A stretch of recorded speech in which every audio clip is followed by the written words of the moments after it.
खुलुमबाय नमस्कार আজি কমাৰডাঙ্গা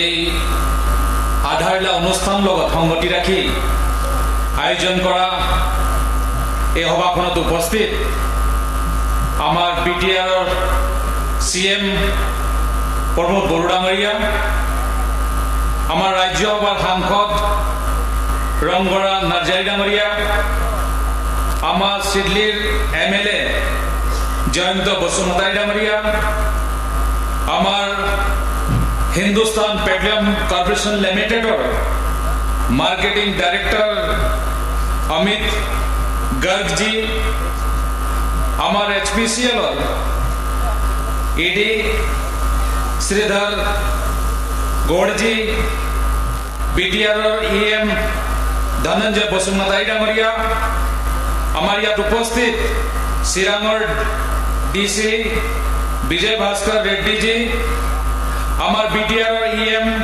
ৰঞ্জিত বসুমতাৰী ডাঙৰীয়া আমাৰ বিটিআৰৰ সিএমএল প্ৰদীপ কুমাৰ বায়ন ডাঙৰীয়া আমাৰ বিটিআৰৰ এমসিএল প্ৰভাত বসুমতাৰী ডাঙৰীয়া আমাৰ বিটিআৰৰ এমসিএল মাধৱ ছেত্ৰী ডাঙৰীয়া বিটিআৰৰ এমসিএল সৈকম বসুমতাৰী ডাঙৰীয়া ইএম নীলোৎ স্বৰ্গী ডাঙৰীয়া আমাৰ বঙাইগাঁও ৰিফাইনেৰী ইণ্ডিয়ান অইলৰ সিজিএম জে দাস ডাঙৰীয়া ইয়াত উপস্থিত হিন্দুস্তান পেট্ৰলিয়াম কৰ্পোৰেশ্যন লিমিটেডৰ বিষয়া কৰ্মচাৰীসকল ইয়াত উপস্থিত শ্ৰদ্ধাৰ ৰাইজ সাংবাদিক বন্ধুসকল আজিৰ দিনটো আমাৰ সকলৰ বাবে এক সোণালী আৰু ঐতিহাসিক দিন আজি হিন্দুস্তান পেট্ৰলিয়াম কৰ্পোৰেশ্যন লিমিটেডৰ সংযুক্ত POL পেট্ৰল অইল লুব্ৰিকেণ্ট আৰু LPG প্ৰকল্পৰ আধাৰিলা আৰু ভূমি পূজন অনুষ্ঠান সম্পন্ন ইতিমধ্যে হৈছে মই ইয়াৰ বাবে মাননীয় প্ৰধানমন্ত্ৰী নৰেন্দ্ৰ মোদী ডাঙৰীয়া মাননীয় মুখ্যমন্ত্ৰী ডক্টৰ হিমন্ত বিশ্ব শৰ্মা ডাঙৰীয়া আৰু বড়োলেণ্ড টেৰিটৰিয়েল কাউন্সিলৰ মুখ্য কাৰ্যবাহী সদস্য প্ৰমোদ বড়ো ডাঙৰীয়াক অভিনন্দন জনাইছো এই গুৰুত্বপূৰ্ণ প্ৰকল্পৰ স্থাপনে উত্তৰ পূৰ্বাঞ্চলত আত্মনিৰ্ভৰতা আৰু বহনক্ষম প্ৰগতি লাভ কৰাৰ ক্ষেত্ৰত এক উল্লেখনীয় ভূমিকা গ্ৰহণ কৰিব যিয়ে বহনক্ষম যোগান নিশ্চিত কৰি শক্তিৰ অন্তৰ্গাঁথনি মজবুত কৰিব মাননীয় প্ৰধানমন্ত্ৰী নৰেন্দ্ৰ মোদী ডাঙৰীয়াৰ নেতৃত্বত আমাৰ উত্তৰ পূবৰ ৰাজ্যসমূহ উন্নতিৰ বাটেৰে বাট বুলিবলৈ সক্ষম হৈছে এই ৰাজ্যসমূহে আজি উন্নয়নৰ নতুন উচ্চতাৰ দিশে আগবাঢ়িছে কাৰণ উন্নয়ন প্ৰক্ৰিয়াত শক্তিৰ ব্যৱহাৰ আৰু চাহিদা বৃদ্ধি পাইছে ইয়াক সম্পূৰ্ণ কৰিবলৈ আৰু উন্নয়নত অৰিহণা যোগাবলৈ হিন্দুস্তান পেট্ৰলিয়াম কৰ্পোৰেশ্যন লিমিটেডে অসমৰ চিৰাং জিলাৰ কমাৰডাঙ্গাত সংযুক্ত POL পেট্ৰল অইল লুব্ৰিকেণ্ট আৰু LPG প্ৰকল্প স্থাপন কৰিবলৈ লৈছে যি হৈছে এনেধৰণৰ প্ৰথম প্ৰকল্প এই সংযুক্ত POL আৰু LPG প্ৰকল্পসমূহৰ 540.4 কোটি টকা ব্যয়েৰে এই প্ৰকল্প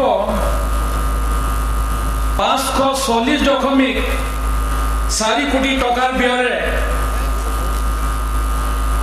78.68 একৰ ভূমিত নিৰ্মাণ কৰা হ'ব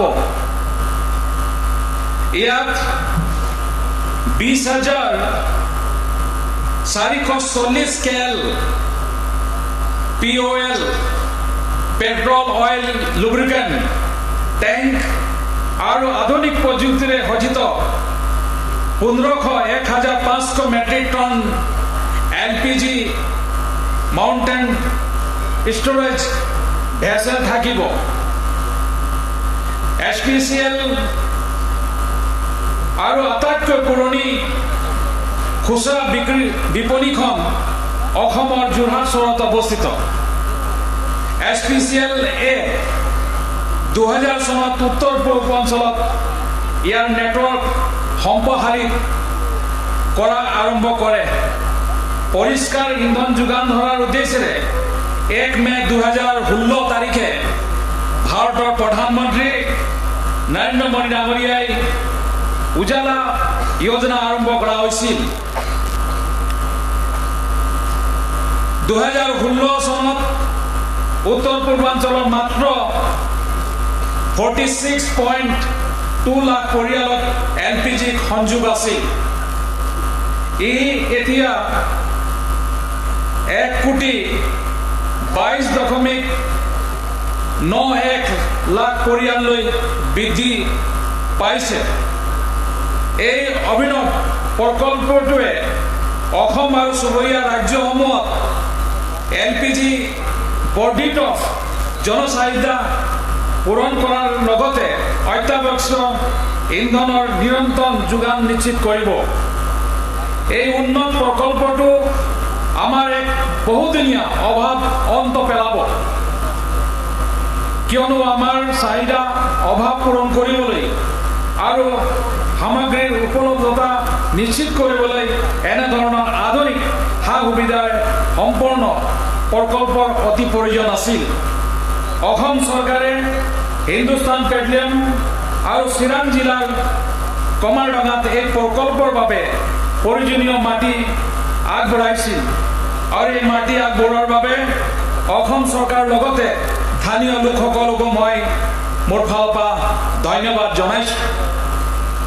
এই প্ৰকল্পটোত টেংক ৱাগন আনলোডিং সুবিধা আৰু ট্ৰাক লোডিঙৰ সুবিধা নিৰ্মাণ কৰাৰ পৰিকল্পনা কৰা হৈছে, য'ত প্ৰায় 20,000 কিলো সামগ্ৰী ৰাখিব পৰা যাব।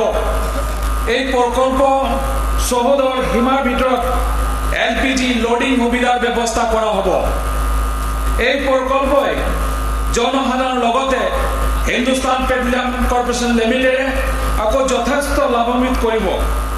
ই হৈছে এক গ্ৰীণফিল্ড প্ৰকল্প, যি পৰিৱেশ সুৰক্ষিত কৰিব আৰু লগতে অঞ্চলৰ অৰ্থনৈতিক বিকাশত সহায় কৰিব। এই প্ৰকল্পৰ বাবে প্ৰায় 550 কোটি টকা বিনিয়োগ কৰা হ'ব। নিৰ্ধাৰিত সময়ৰ আগতে এই প্ৰকল্পটো সম্পূৰ্ণ কৰি ৰাইজৰ সেৱাৰ বাবে উৎসৰ্গা কৰিবলৈ মই হিন্দুস্তান পেট্ৰলিয়াম কৰ্পোৰেশ্যনৰ বিষয়াসকলক মোৰ ফালৰ পৰা আহ্বান জনাইছোঁ। আমাৰ সকলোৰ বাবে এই প্ৰকল্প স্থাপন হোৱাটো অতি গৌৰৱৰ বিষয়, কিয়নো হিন্দুস্তান পেট্ৰলিয়াম কৰ্পোৰেশ্যন লিমিটেডৰ এই সংযুক্ত POL পেট্ৰল অইল লুব্ৰিকেণ্ট আৰু LPG প্ৰকল্পটো নিৰ্মাণৰ ফলত এই অঞ্চলৰ বহুত যুৱক যুৱতী সকলৰ বিনিয়োগৰ ব্যৱস্থাৰ লগতে বহুতো নতুন ব্যৱসায়ৰ দুৱাৰ মুকলি হ'ব আৰু ৰাজ্যখনৰ অৰ্থনৈতিক বিকাশতো ই সদুৰপৰকাৰী প্ৰভাৱ পেলাব। মই মাননীয় প্ৰধানমন্ত্ৰী মোদী ডাঙৰীয়াৰ নেতৃত্বত চৰকাৰখনে ৰাজ্যৰ কল্যাণৰ বাবে বিভিন্ন জনকল্যাণমূলক আঁচনি গ্ৰহণ কৰিছে। আমাৰ কেন্দ্ৰীয় চৰকাৰৰ পেট্ৰলিয়াম আৰু প্ৰাকৃতিক গেছ মন্ত্ৰালয় ৰাইজৰ সেৱাৰ বাবে কাম কৰি আহিছে আৰু এই জনকল্যাণমূলক আঁচনিসমূহে ৰাইজক যথেষ্ট পৰিমাণে উপকৃত কৰিব বুলি মোৰ দৃঢ় বিশ্বাস আছে।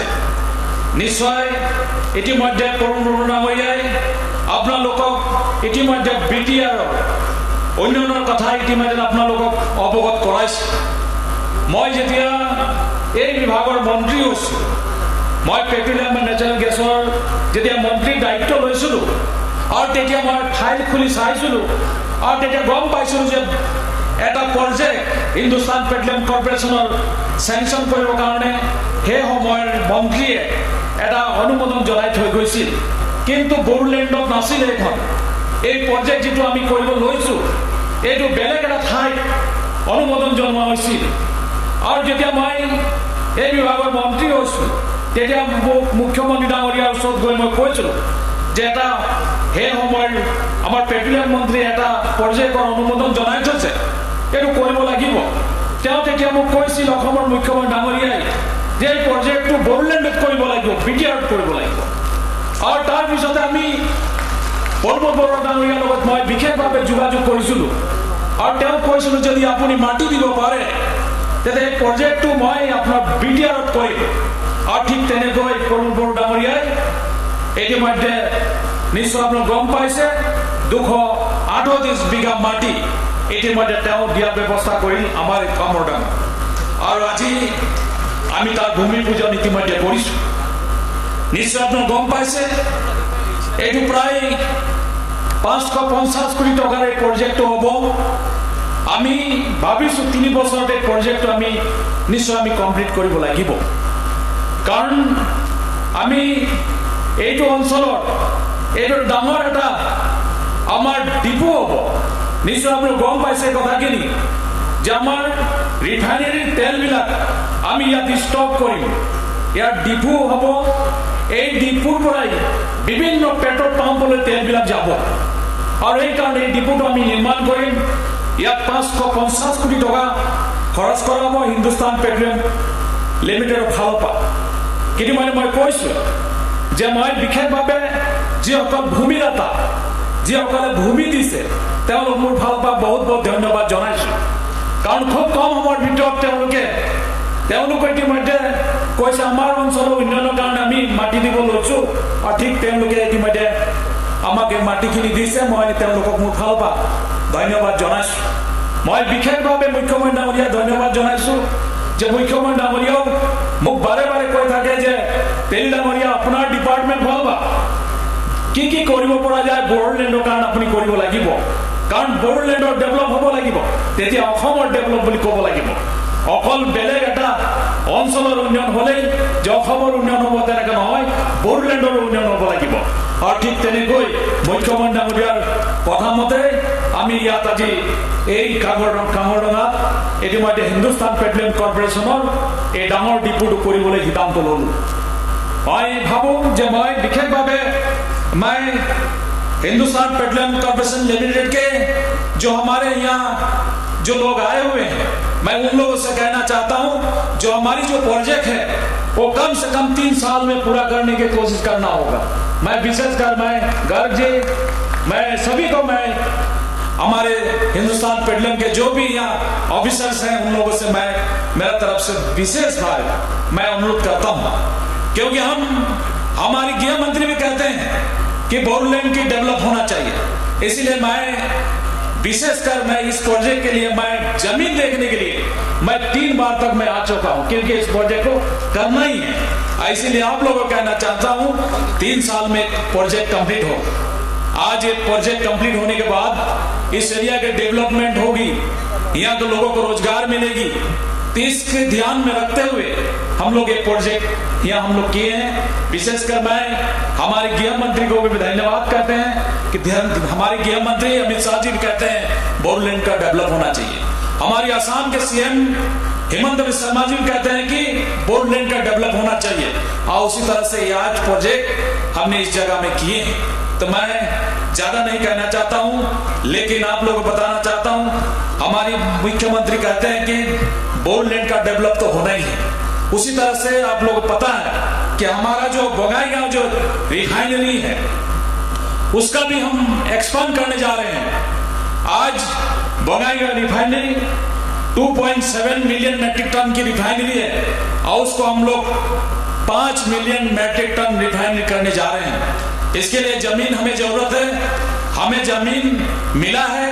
प्रमोद बोरू जी हमें पूरा सहयोग कर रहे हैं, हमारे राज्यसभा के सांसद भी पूरा हमें सहयोग कर रहे हैं। और मैं चाहता हूं खूब जल्द हमें जितनी भी जमीन चाहिए उससे जल्दी हमें हमें हैंड ओवर करें। मैं विशेषकर मैं प्रमोद बोरू जी से मैं रिक्वेस्ट करता हूं, जो मैं मेरा कार्यकाल में, क्योंकि मैं असम का हूं, मैं असम का एक असामी हूं और मैं भारत सरकार का मंत्री हो सकता हूं, लेकिन मैं असम का एक असामिया होने के नाते मैं चाहता हूं असम की उन्नति हो।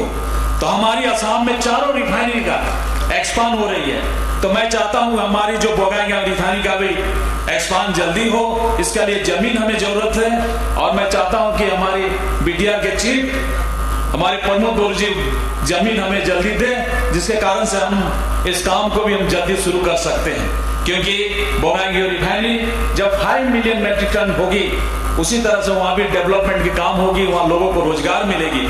इस तरह से काम हमारी मंत्रालय से हम लोग कर रहे हैं। और मैं कहना चाहता हूं कि हम भारत पेट्रोलियम का भी एक प्रोजेक्ट यहाँ लाने के लिए अपनी तरफ से मैं कोशिश कर रहा हूँ। शायद वो भी प्रोजेक्ट शायद यहाँ हो जाएंगे, उसका भी जमीन चाहिए। मैं चाहता हूँ कि प्रमोद बोरू जी उस प्रोजेक्ट के लिए भी जमीन दे, यही मैं आशा करता हूँ। उसी तरह से हम लोग इस बीटीआर के डेवलपमेंट के लिए हम लोग काम कर रहे हैं। तो मैं ज्यादा नहीं कहना चाहता हूँ। आज के इस प्रोग्राम में हमारे असम के मुख्यमंत्री डॉक्टर हिमंता बिस्वा शर्मा जी आने वाले थे और उन्होंने कहा था कि मैं कोमरडंगा में जाऊंगा और इस प्रोजेक्ट का शिलान्यास मैं करूंगा, और उसी तरह से आज डेट लिया गया था।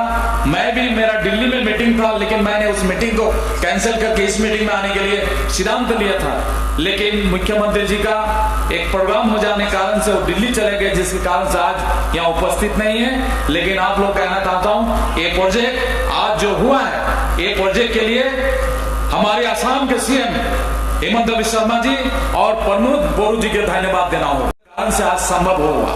तो मैं आज के इस प्रोग्राम में आप लोग सभी उपस्थित हैं, आप लोग सभी को मेरा तरफ से बहुत बहुत धन्यवाद कहना चाहता हूं, क्योंकि हम असम में petroleum and natural gas ministry की तरफ से हम लोग बहुत काम कर रहे हैं। हम नुमलीगढ़ रिफाइनरी में एक बायो रिफाइनरी काम चल रही है। बायो रिफाइनरी क्या है आप लोग को पता होगा कि आप लोग आज जो गाड़ी लेके यहाँ आए हुए हैं, ये जो तेल है इसमें हम 12% तेल हम इथानॉल ब्लेंडिंग करके गाड़ी चला रहे हैं। ये इथानॉल किससे बनते हैं? राइस से, गन्ना से, मक्का से, और हम असम में नुमलीगढ़ रिफाइनरी में बम्बू से हम इथानॉल निकालेंगे। इसका भी काम चल रही है और ये रिफाइनरी अच्छी तरह से अगर चले तो हम चाहते हैं कि हमारी बोकाईगांव रिफाइनरी हो या बोरूलैंड में भी एक इथानॉल का बड़ा प्रोजेक्ट, बम्बू वाला इथानॉल प्रोजेक्ट हम लगाने की कोशिश करेंगे। क्योंकि हमारी बम्बू के जो किसान हैं उनको फायदा होगी, क्योंकि आप लोगों को पता है कि हमारी असम में 2 पेपर मिल थी जो हम बम्बू सप्लाई करते थे। आज दोनों पेपर मिल बंद हो गया है, जिसके कारण से बम्बू के किसान की समस्या हो गया, क्योंकि आज के तारीख में लोग बम्बू का घर भी नहीं बनाते हैं, लेकिन बम्बू हम पेपर मिल में बेचते थे। इसलिए भारत का प्रधानमंत्री का भी कहना है कि हम बम्बू से कुछ नए नए प्रोजेक्ट करना चाहिए। उसी तरह से हम लोग बम्बू से इथानॉल बनाने के लिए एक प्रोजेक्ट का काम नुमलीगढ़ रिफाइनरी में चल रही है, और प्रोजेक्ट अगले महीना कंप्लीट हो जाएगी। और वो अगर अच्छी तरह से चले तो हम चाहते हैं कि बोरूलैंड में भी उसी तरह से एक प्रोजेक्ट बनेगी और यहाँ के जो किसान हैं, बम्बू के किसान को भी फायदा उनका भी होगा। तो इस तरह से हम काम कर रहे हैं पूरा भारत में। तो मैं ज्यादा नहीं कहना चाहता हूं, आप सभी लोगों को मेरा तरफ से बहुत बहुत धन्यवाद कहना चाहता हूं, और विशेषकर जो लोग जमीन दिए हैं उन लोगों को मेरा तरफ से बहुत बहुत धन्यवाद कहना चाहता हूं। क्योंकि हम कोई भी अगर प्रोजेक्ट लगाते हैं तो जमीन की समस्या आ जाती है। आज जो किसान जमीन दिए उन लोगों को बहुत बहुत धन्यवाद कहते हुए, और विशेषकर मैंने कहा कि हमारी बीटीआर के चीफ प्रमोद बोरू जी, असम के सीएम, और यहाँ इस प्रोजेक्ट से जुड़े हुए सभी को मेरा तरफ से बहुत बहुत धन्यवाद करते हुए मैं अपना वक्तव्य समाप्त करता हूँ। धन्यवाद। जय Hind. Thank you very much.